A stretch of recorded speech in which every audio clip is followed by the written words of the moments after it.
Aditya pernah mengalami kematian dalam hidup? Kehilangan, jatuh, mungkin kehampaan. Apa yang lahir darinya? Lahir darinya? Aha.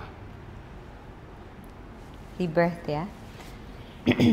Memang banyak yang membuat istilah pernyataan tentang mati sebelum mati. Ya. Jadi mengalami kematian sebelum mati.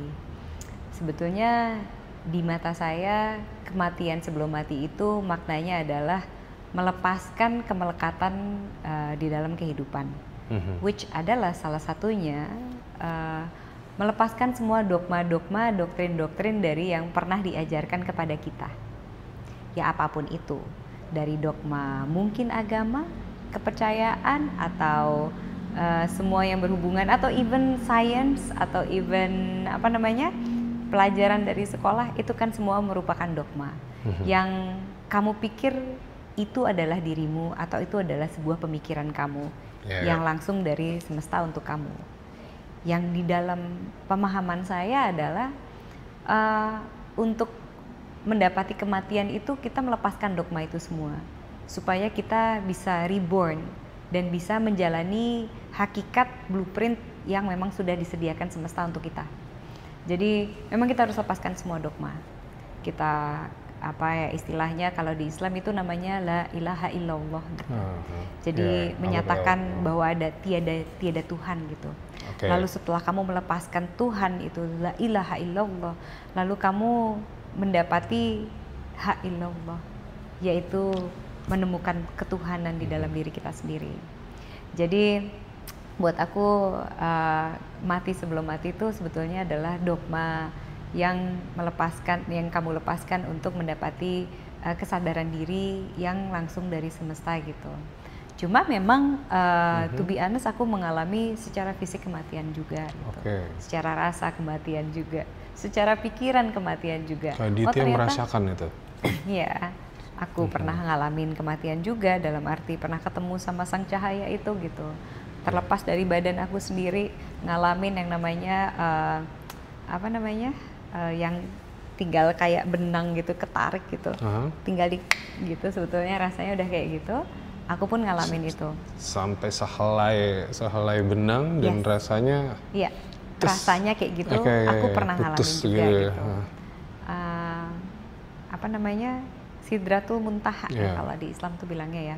Jadi kita melihat gitu bahwa kebenaran dan salah, atau kalau di Cina tuh bilangnya yin dan yang, itu ternyata setipis itu gitu. Kebenaran itu setipis itu. Keseimbangan dalam hidup itu setipis itu gitu. Karena aku ngalamin diperlihatkan sama Tuhan diulang lagi hidupnya, dan aku harus keluar dari tubuhku untuk menyadari apa yang sudah aku lakukan selama saya hidup waktu itu di titik itu dan ditarik kepada Tuhan waktu itu gitu kan. Ya aku ngalamin juga, dan apa yang terlahir dari situ kesadaran baru Kak. Selalu akan terlahir kesadaran baru. Ketika kita melepaskan dogma akan terlahir kesadaran baru. Ketika kita melepaskan sebuah pikiran kita akan terlahir kesadaran baru. Kita pun lepas dari mantan yang toksik, kita akan melahirkan kesadaran baru. Jadi kelahiran kesadaran baru itu sebenarnya yang menjadi yang istilahnya kalau Rumi bilangnya mati sebelum mati gitu. Nah itu kita akan melahirkan mati kita sebelum mati. Baru. Kenapa Kak? Mati sebelum mati. Mati sebelum mati. Apakah itu sama dengan mati suri? Bisa. Kalau mati suri itu kan secara fisik ya Kak ya. Tapi kan banyak hal yang kita mengalami kematian tuh banyak hal ya. Iya. Even selama kamu tidur aja, kamu kan tidak tahu besok kamu akan bangun lagi atau tidak. Betul. Jadi kamu sebelum gitu. kamu tidur, kenapa kita harus berdoa sebelum tidur? Betul. Karena kita memang melepaskan diri untuk kembali ke Tuhan. Lalu nggak tahu nih besok dikasih hidup lagi atau tidak. Kalau misalnya dikasih hidup lagi ya astungkar swaha, berarti kan kita bersyukur karena kita diberikan lagi kehidupan sama Tuhan. Tapi kan sebenarnya kita sepasrah itu loh pas sebelum kita tidur. Tidak ada yang menjanjikan kamu akan terbangun lagi besok. Ya, aku sih mempercayai itu sih, gitu ya. Pasti akan begitu. Tapi makanya setiap mau tidur atau setiap apa mungkin kita mengucap syukur kali ya, rasa syukur kita ya pada Tuhan dan semesta, dan termasuk kepada diri kita sendiri sih, kita terima kasih. Betul. Gitu. Betul itu. Kak Ditya, mau nanya lagi dong. Iya. Nah, jika tadi kita udah ngebahas tentang pernah mengalami kematian dalam hidup, kehilangan, jatuh kehampaan, dan mungkin kehampaan juga. Nah, jika hari ini adalah hari terakhir dalam hidup Kak Ditya, pesan apa yang ingin Kak Ditya titipkan ke dunia ini? Ya jalani, nikmati, resapi, syukuri, itu aja kok. Karena di dalam hidup apalagi? Apa itu Kak? Tadi Dijalani, karena oke. hidup itu memang dijalani. Dengan fisik tubuh kita itu, hidup itu dijalani. Resapi, berarti kita menggunakan rasa dan pikiran kita. Pikiran tentunya, resapi, karena kamu mempelajari, kamu mengerti, kamu menarik kesimpulan, itu kan kamu resapi gitu. Lalu kamu nikmati, karena kamu menjalani dengan rasa. Nikmati. Berarti tadi apa? Fisik, pikiran, dan rasa. Nikmati. Nikmati, kamu jalani dengan rasa gitu. Karena kamu memberikan nikmat di dalam arti setiap langkah kehidupanmu gitu kan. Lalu satunya lagi syukuri. Syukuri. Kalau syukuri itu sudah berhubungan dengan jiwa. Oke. Karena jadi tubuh kamu ikut menjalani hidup, pikiran kamu menjalani hidup, rasamu menjalani hidup, jiwamu pun menjalani hidup. Jadi memang cuma jalani, resapi, nikmati, dan syukuri, itu aja sih. Jalani, resapi, nikmati, dan syukuri. Iya. Indah sekali itu kata-kata itu. Jadi ini mungkin menjadi buat nanti teman-teman yang lihat ya, mungkin bisa menjadi suatu quote kali ya. Atau Bisa. menjadikan itu ya. Oke, kita lanjut lagi untuk pertanyaan berikutnya Kak. Apakah Kak Ditya Metarani pernah merasa lebih dekat pada Tuhan bukan saat bahagia, tapi pada saat Kak Ditya tuh mungkin sedang hancur, mungkin sedang ya kayak putus asa lah gitu loh Kak Ditya. Pernah nggak merasakan itu? Jadi gini, ini semua kan kita memang tidak pernah jauh dari Tuhan ya. Ya. Biar dikata kita sedang membunuh mungkin, kita sedang jahat mungkin, kita sedang maling mungkin, tapi memang semua perjalanan itu kita tidak pernah jauh dari Tuhan. Karena kita kan bagian dari cerita Tuhan. Yang semua itu adalah perjalanan supaya kita tuh mengerti arti dari cerita dalam hidup kita gitu, menjadi sebuah point of view dari Ditya Metarani atau siapapun, atau sang semut atau sang gajah, semuanya memiliki point of view dan memiliki point of view of ketuhanan kan. Mereka kan Tuhan-Tuhan yang hidup walaupun menjalani hal yang jahat. Betul. Jahat pun adalah bagian dari Tuhan. Tanpa ada Tuhan tidak akan terjadi kejahatan juga. Karena itu semua adalah sebuah perjalanan dan pelajaran buat kita anak-anak Tuhan yang sedang senang-senang di bumi kan. Belajar bersama kita, saling menemani, saling mengisi, saling belajar. Aku rasa gitu.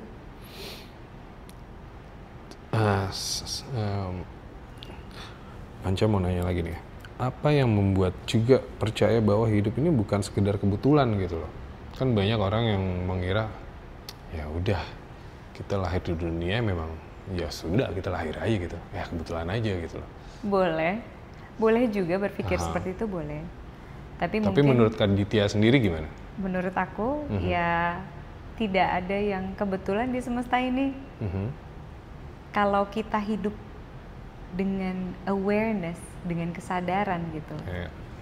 Semua itu seperti kamu membaca buku cerita diri kamu sendiri gitu. Karena kamu ya kayak udah tahu aja kamu itu mau berjalan ke arah mana, tapi menerima sakitnya dengan sadar.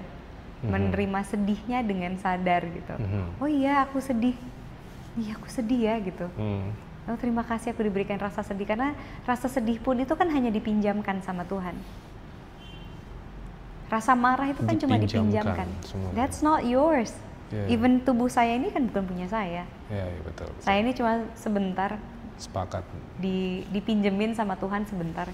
Sebentar berapa tahun sih? Mungkin 70 tahun, 80 tahun dipinjemin. Rasa juga sebentar. Dipinjemin sama Tuhan. Karena kamu di sini tugasnya hanya merayakan semuanya. Kalaupun lagi marah, ya rayakan kemarahanmu. Tapi ini himbauan dari aku aja gitu. Kalaupun kamu marah, jangan sampai itu merugikan kamu sendiri. Kan nanti kamu repot. Kalaupun kamu mau sedih, ya boleh. Tapi jangan bikin kamu sendiri repot. Atau memang kamu senang repot, ya monggo juga sih. Baik. Nah, jika ini ada lagi nih, mungkin dari beberapa masukan sih, ini pertanyaan sih ya. Oke. Jika semesta berbicara melalui tubuh dan perasaannya, Kak Ditya, apa yang sedang ia katakan pada Kak Ditya sekarang? Terima kasih, aku cinta sama kamu. Tepuk tangan dong. Kalau sudah bisa mencapai ke rasa terima kasih, syukur ya. Syukur. Lebih mengucap syukur ya, Kak. Terima kasih kan syukur ya. Terima syukur. Kasih dan aku cinta itu kan apa ya? Untuk mencapai itu kan berarti kita melakukan effort ya terhadap diri kita sendiri ya gitu. Sampai ke titik ini di mana kamu sudah benar-benar menjalani dengan meresapi, dengan menikmati, dengan mencukurinya gitu kan. Berarti kan kita effort sekali. Ya olahraga, ya puasa, ya makannya dijaga, ya pikirannya dijaga. Semuanya itu kan adalah hasil dari kita mengupayakan supaya kita ada timbal balik terhadap tubuh saya atau Tuhan yang ada di dalam diri saya untuk bersatu dengan kesadaran saya yang seutuhnya gitu. Rasanya sih gitu ya. Itu ya Kak. Usaha guys. Puasa guys, olahraga guys, jangan lupa guys. Wah tuh, dengerin tuh ya. Jadi Kak Ditya ya. Jangan kotorin tempel yang dikasih sama Tuhan ini. Karena kita ini kan sebuah vibrasi yang akan menghasilkan energi untuk banyak orang di sekitaran kita kan. Kalau misalnya kita masukin itu gosip-gosip semua di dalam yang kamu bacain gosip, kamu ngerokok terus, minum minuman keras terus gitu, karena kamu masukin alkohol gitu di dalam tubuh kita gitu, itu kan merusak semua sel yang ada di dalam tubuh kita. Ya alhasil pasti kita akan merasakan sakit. Either sakit, either sial, either marah mulu, sesat di dalam diri. Sebetulnya itu aja sih. Dengerin tuh, harusnya kita bikin caption di bawah tuh, jangan seperti itu ya, kayak terima kasih ya untuk positifnya sekali itu ya. Terus Kak Ditya mau bertanya lagi nih Kak Ditya, mumpung masih banyak waktu ya Kak Ditya ya. Oke. Apa sebenarnya yang Kak Ditya cari sih dalam hidup ini? Pengakuan, kebebasan, atau pemahaman? Pemahaman seru sih ya. Pemahaman seru sih. Kebebasan,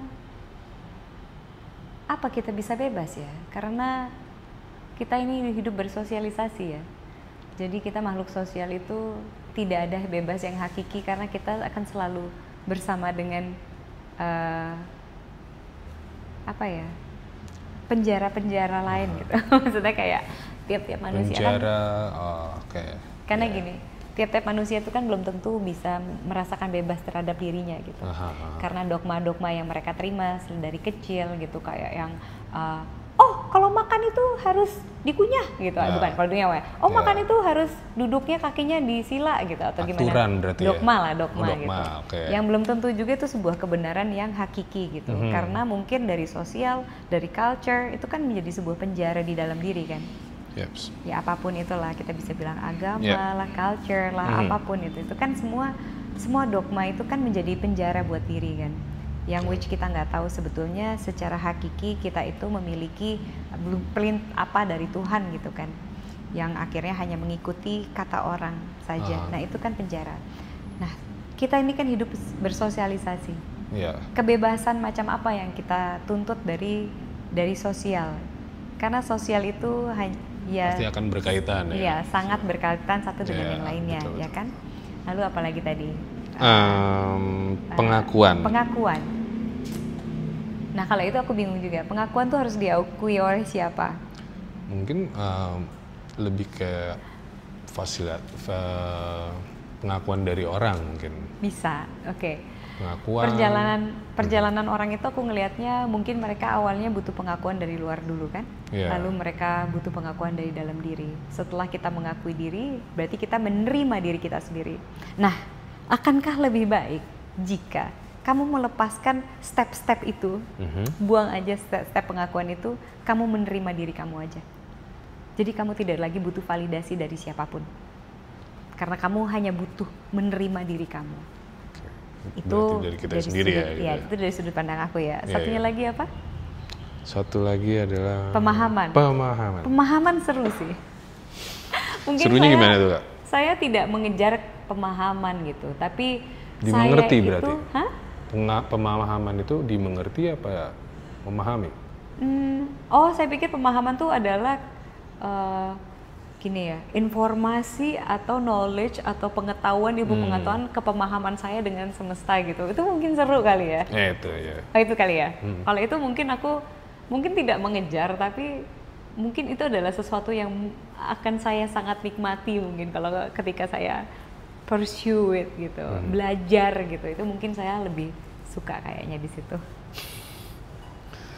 Habis kayak belajar itu kan seru banget karena kan you expand your blueprint gitu.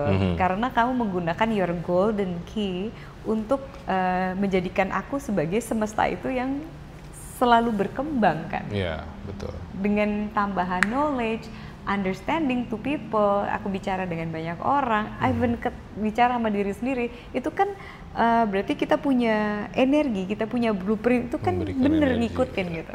Itu rasanya nikmat banget. Mungkin di saya begitu. Ilmu pengetahuan buat saya nikmat.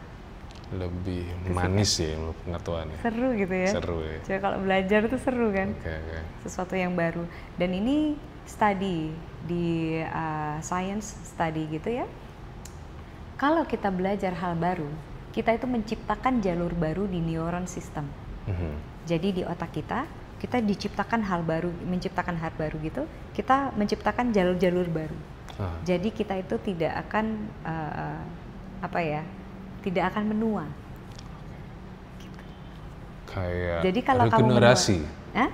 Regenerasi, yes. Jadi salah satu cara untuk awet muda, salah satunya adalah belajar terus. Itu apa tuh Kak? Ya belajar terus. Ini sekarang Kakak kelihatan awet muda banget nih. Itu apakah ada kiat-kiat khususnya kah? Ya salah satunya itu berarti belajar terus kan. Belajar terus itu kan kita berarti mengaktifkan sel otak kita lagi untuk regenerasi kan. Karena dia menciptakan jalur baru, jadi dia regenerasi tuh. Nah seluruh tubuh kita itu sangat menikmati ketika kita itu regenerasi sel.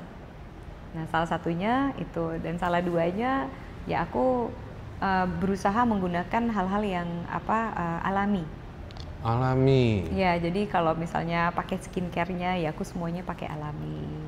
Jadi aku pakai aromaterapi doang gitu untuk even aku nggak pakai parfum karena aku tahu bahwa sebetulnya parfum itu kan dia hormon disruptor. Jadi sekarang banyak banget perempuan-perempuan yang hormonnya imbalance. Iya tadi juga pas Kak Aditya datang tuh kayak nyium-nyium aroma apa gitu ya. Ya karena aku pakai aromaterapi. Jadi memang nggak pakai parfum. Aromaterapinya itu dia bantu banget untuk regenerasi sel aku juga gitu. Jadi pasti itu akan sangat bantu sekali ketika kita belajar dan tahu sistem di badan kita, sistem semesta, sistem energi, sistem ketuhanan. Nah itu kan kepemahaman itu yang menurut saya kayak yang wow. Semakin kita belajar, semakin kita nggak ngerti, semakin kita jadi seru gitu dengan segala ilmu yang saya pelajari gitu. Gitu Kak. Sekali lagi, boleh Kak Ditya nanya lagi ya? Boleh dong, boleh dong. Bagaimana rasanya menjadi kamu saat ini? Seorang proyektor, penyembuh, pemikir, sekaligus perasa. Bagaimana rasanya? Bagaimana rasanya menjadi... Kayak saya setiap hari rasanya kebanjiran cinta aja. Oke. Rasanya tiap hari apa ya, kebanjiran rasa aja gitu. Makanya segitunya saya senang dengan kehidupan. Tapi pada saat bersamaan saya tidak sabar menunggu matiku. Jadi ya gitu, rasanya ada dan tiada, selalu bersama terhadap sang semesta.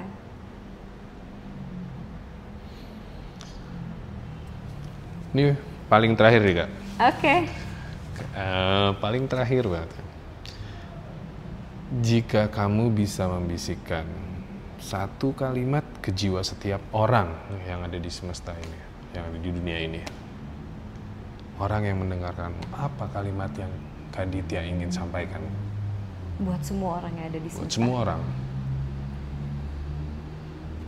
Kamu tidak sendirian. Kamu adalah cinta yang besar untuk semesta ini. Kita jagai semesta ini bersama.